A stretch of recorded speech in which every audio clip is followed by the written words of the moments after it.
In the 1920s, the military accidentally created night vision goggles that could see into the astral realm. A scientist by the name of Dr. Walter Kilner created a blue substance called dicyanin, the active ingredient in these night vision goggles. What the military didn't know is these goggles could see into the astral realm. When the military used it during the Vietnam War, chaos ensued. The pilots wearing the goggles started firing on each other, claiming they were firing at demons. Soon after, the military recalled these night vision goggles, and dicyanin was made illegal. And that is why night vision goggles are not blue.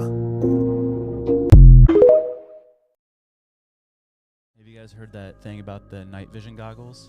No. Weird, dude. You know, night vision now, it's green. But in the Vietnam War, the night vision goggles that they were issued were red light, and multiple people in the U.S. military that were using them were seeing what they were reporting as flying demons. Ooh, stop. And so there's an instance where they're flying these helicopters in Vietnam. It was a safe zone, no hostility, and then the gunner in the back just started shooting, and the pilot's like, "What are you shooting at?" And this guy, he was like panicked, and he's like sweating, and like this, it looked like he was like seeing a demon, and they're like, "What are you shooting at?" He's like, "The demon." Apparently this giant winged demon creature was like flying at him, and then people on the ground in the jungles that were using it, they were also seeing like these demonic looking, freaky looking creatures. And so the military banned those night vision goggles. What? And they replaced them with green light. Did the bullets work? I've looked into it a little bit because I heard the same thing, but what they argued against it is that they were putting stuff inside the chemicals in the goggles that the chemical was literally leaking, and so they were literally tripping or having some type of like it was a hallucinogenic. That's what Jacob Ladders is all about, the movie.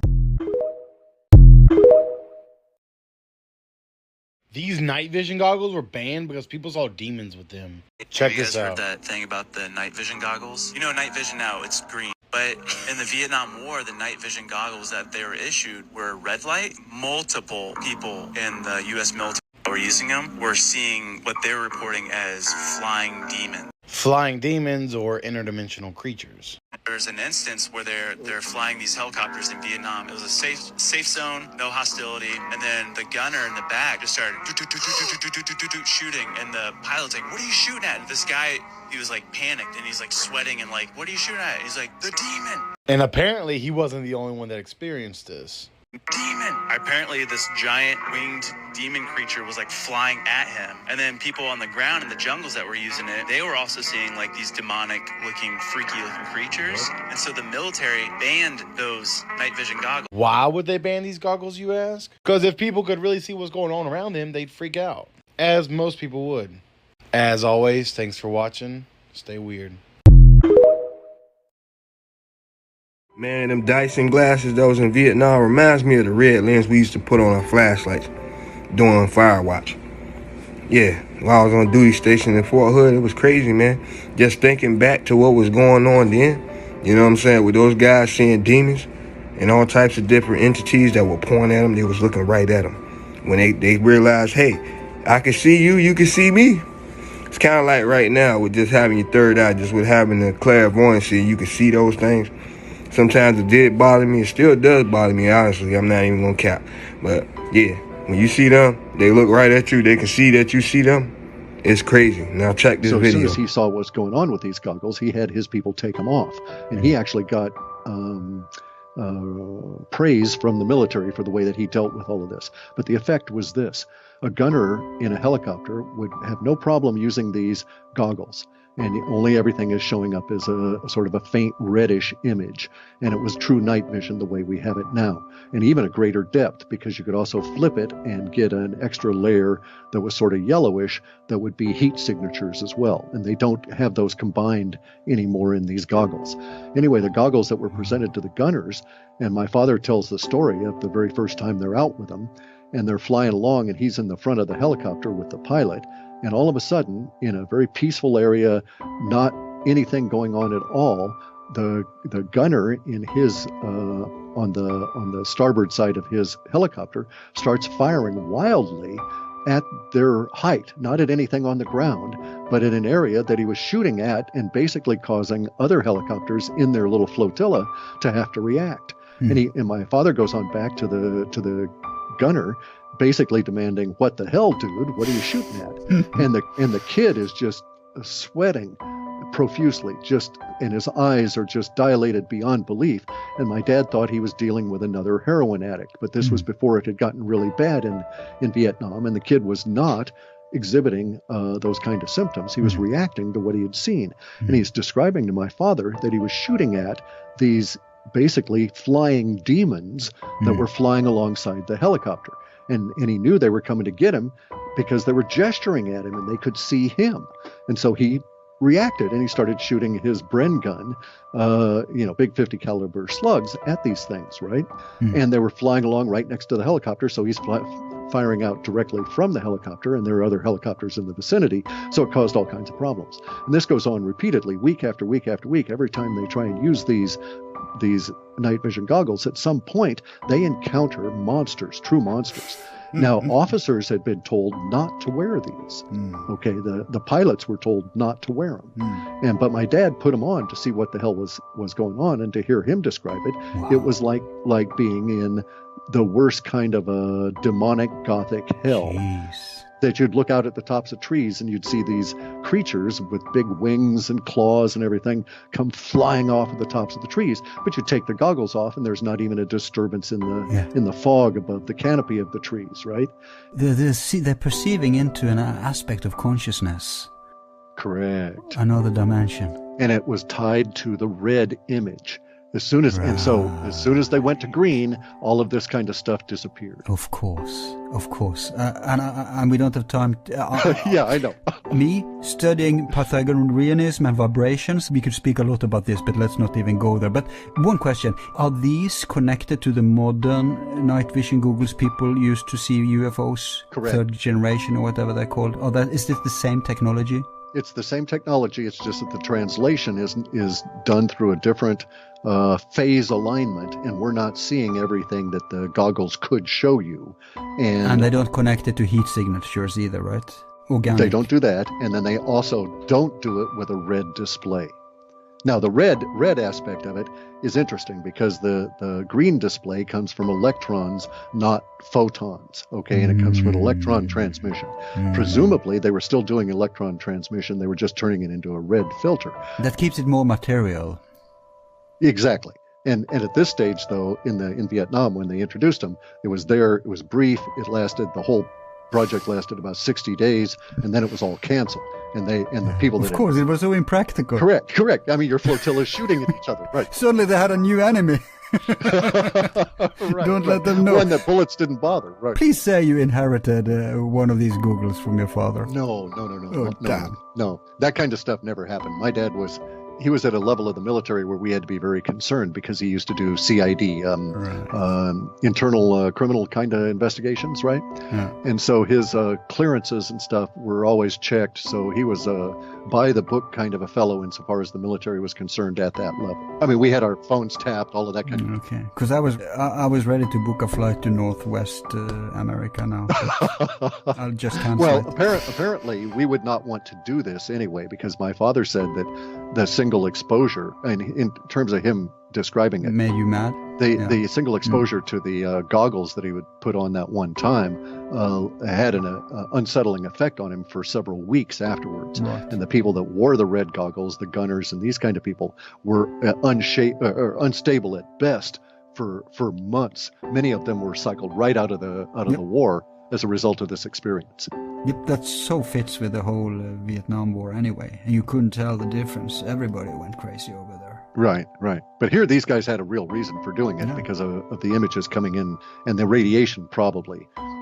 But, I mean, imagine the energies letting loose in Vietnam at the time. No wonder that was attracting those kind of manifestations. You're right. Now, maybe the manifestations are there continuously always around us, but they just don't disturb us. It's just a strata of reality, right? Right, because we don't see them, right. And see, so here's the thing. Indeed, if we're looking at automated kinds of systems and so on, there's nothing to say that, we use projectile weapons, but that's not the only way to think of fighting wars and doing protective systems and so on. Some of them may be quite biological and indeed be mechanistic at a deep level. And you could interact with these apparitions when you had in the Google. The apparitions could see you, and you could see them. That's what caused these people to think they were under attack by these beings, and to respond by shooting at them, because the things they were shooting at would point at them to each other and attempt to coordinate something. Of course, it must have been a big deal, because normally we can't see them, right? Correct. Look at that. That guy can see us. You're up a couple of hundred, exactly. You're up a couple of 100 feet in the air, and this thing's flying along, and it's pointing at you, and you look around, and then it points at you again, and you have that mind-to-mind connection. Right. Of course, you're going to freak out and start shooting. Mutually, I bet. Yeah. And by the way, they are shooting in our atmosphere right now. With an ordinary Googles, people used to UFO sightseeing. Exactly. And I've got those goggles, and I see a lot of the UFOs and stuff. In my particular area here, I have to look over to the constellation Cassiopeia, and there I see a lot of the activity that's going on. And see, this is why, getting back just briefly to the blue chicken cult and the Corey Good guys, right? I had no problem accepting the idea that there would be a whistleblower that would come out of the secret space program, okay? Because I see the secret space program with the goggles flying around doing stuff. I see the big ships, I see the little triangular ships, I see what to a military brat are clearly logistics movements. I also see clearly what are coordinated flotilla training exercises where they're all learning to fly with each other or act in a coordinated fashion. And so I can easily understand that the secret space program exists, because I can go out and see it most days that it's not raining around here. And so I was sort of expecting that, well, at some point, somebody's got a blab. But I was thinking that, it would be somewhat realistic and not this... Yeah, like the hacker who found evidence that they even have space fleets.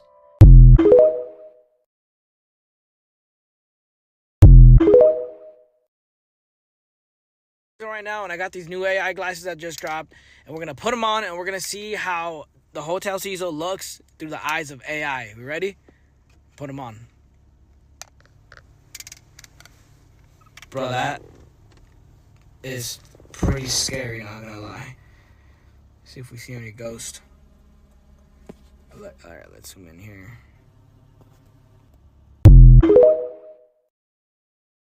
Guys, I'm back at the Hotel Cecil with my AI glasses. We're about to put them on and see the world through the eyes of AI. Alright, we're walking in. Here we go. It's a little rainy today, but we're gonna try to make it as close as we can. Alright, it smells disgusting here. Like, I know people have died here before in this alley, but here we are with the AI glasses. This is the Hotel Cecil. This is the stairway. Damn, this is the scariest thing in my life, man. I can't believe I'm even here right now. The bottom of the Hotel Cecil. Like, I am freaked out. Should I come back at night? I don't know if I should or not. Oh, this smells bad, bro. There's like turds on the ground. I don't know. Let me know, guys, if I should come back at night. I am freaked out right now, I'm not gonna lie. Alright, so I brought my AI glasses to the Suicide Bridge in Pasadena, California. Let's see how it looks. If you don't know what this place is, it is a haunted bridge that over 200 people have jumped off of. And people that live around here have reported to seeing ghosts. I'm terrified right now. But we're gonna go try and walk a bit out there. This is scary. What's that under the bridge right there? That is creeping me out, bro. We're under the bridge now. This bridge is so beautiful. There's a freaking Lambo. I guess we gotta see what a Lambo looks like with AI glasses on. Sick. So I couldn't figure out how to walk on top of it. If somebody knows, please let me know. Oh my god, bro, what is this? Alright, so if somebody knows how to get up here, let me know down in the comments, and we'll come back another day in the middle of the night, because I really want to walk on it. This is terrifying, bro. This is very terrifying. Alright guys, so I'm back at the Hotel Cecil with my AI glasses. We're about to put them on and see the world through the eyes of AI. Ready? Let's go. This is crazy. So it's raining today, so I really can't get out of the car and go explore inside like I wanted to. I mean, this is scary enough at night. But tomorrow night, if it's not raining, we're gonna come back. So make sure to save this video with comments so you come back tomorrow night. And that's cool. I mean, it's scary enough here. I really don't want to come back tomorrow night, but whatever you guys want to see, that's what we're gonna see. All right, I am terrified, but we're committed to the cause. And let me know any other place you guys want me to go to. This is so scary. Like this. Oh my gosh. Yo, I'm speechless. Every time I'm speechless. Like for real. I am out.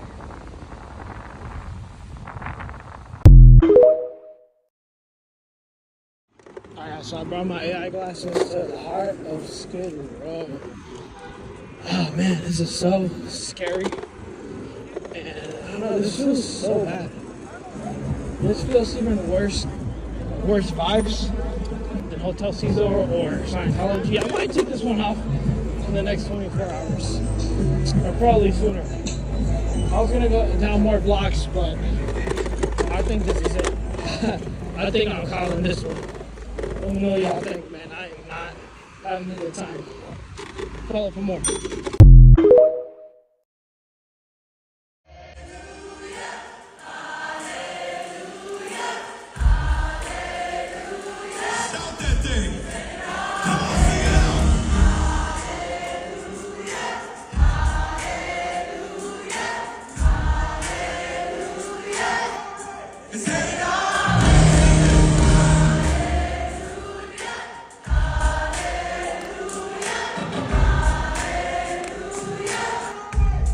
Oh!